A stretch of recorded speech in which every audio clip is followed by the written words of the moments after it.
You hear the sound of that? You hear that? Yeah. Slow and steady. You know that very feeling when you start a very big project, but you just can't finish it, even though you actually know that it's very important for you. It's like there's some kind of ghost in the machine, and that unfinished work is hanging over your head and nagging you in the back of your skull and itching at your brain. And you know what it's doing? It's demanding to actually be solved. But that itch, that nagging, it is the reason you are still here listening. And by the time we finish this particular episode, you will finally understand why your brain has been sabotaging your own success, and this will be a reason that no one else has discussed. We often talk about success like it's just about willpower or grit or grind, but we have to look at the bigger problem, the problem that you yourself are not lazy. And what if the problem is our brain actually thinks you're helping a total stranger? Think about that. You work hard today, you suffer through a tough workout or a long night of studying, but your brain looks towards the future and looks towards the future reward and says, that is not for me. That is for the guy I'm going to be next year. And if you do not feel a real solid connection to why you are becoming who you're becoming and the daily habits, it all loses its meaning. They become orphaned habits, which literally becomes part of your process in the background, which stops you from claiming the prize of change.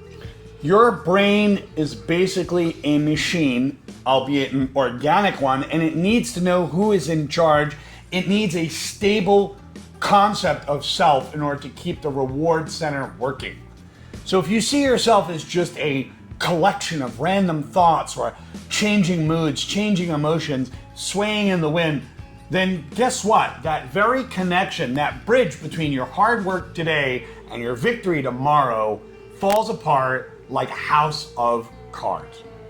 So you are not failing or making a mistake in regards to discipline. That's not it at all. You are failing because your brain doesn't believe the full future version of who you actually are. And this is all about your identity. So what do we do with this?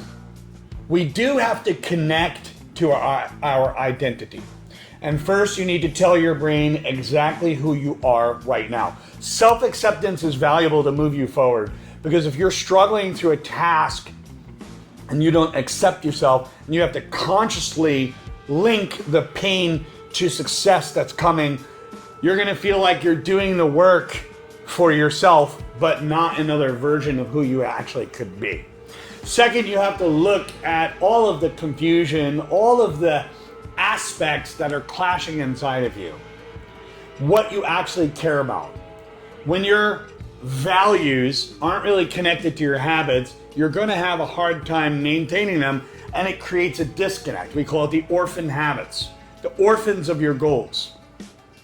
So we can't let who we were get in the way of that. And that's the thing, we let our past get in the way of who we could be.